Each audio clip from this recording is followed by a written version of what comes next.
Welcome to part 4 of my wife and I's journey to self-love. The rest of the parts are on my profile.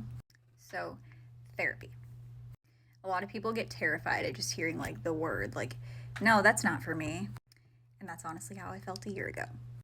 Erin came out in January, and the first step was a therapy appointment.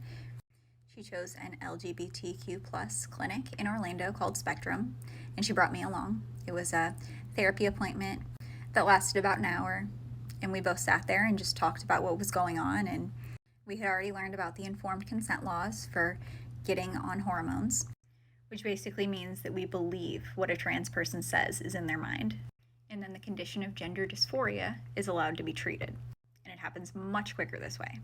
So we just went to that one therapy session, and then Erin was able to get her medication at her next appointment, which was also at Spectrum with their nurse practitioner. And we were so lucky that the process went so smoothly. But obviously for a lot of people, it doesn't go like that. We were really lucky. And here's where I really need to plug the place that helped us, because not only did they help in that situation whenever Erin needed her hormones, but as I mentioned, I have been pretty severely depressed.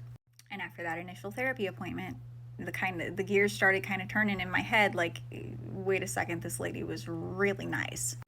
Maybe she could help me with my issues as well. So I switched all my primary care over to Spectrum too. And it was the best health decision that I have made in my life. And I've spent a lot of time in hospitals. So that is where my pacemaker is. It is also a defibrillator. It's funny, I've tried to name it over the years and nothing ever stuck.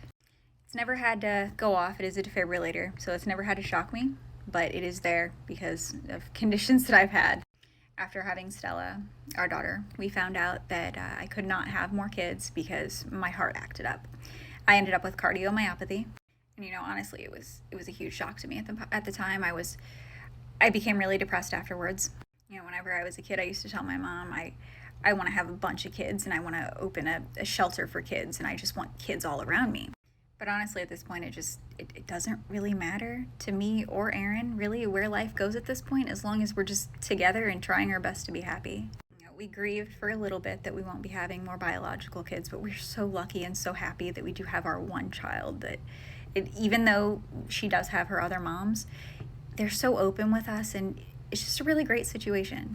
So yeah, I ramble a lot, but my point here is that therapy is a really amazing tool, and people really do exist out there to help you be your favorite self. And I hope you'll give us a follow and just continue to watch as our story unfolds.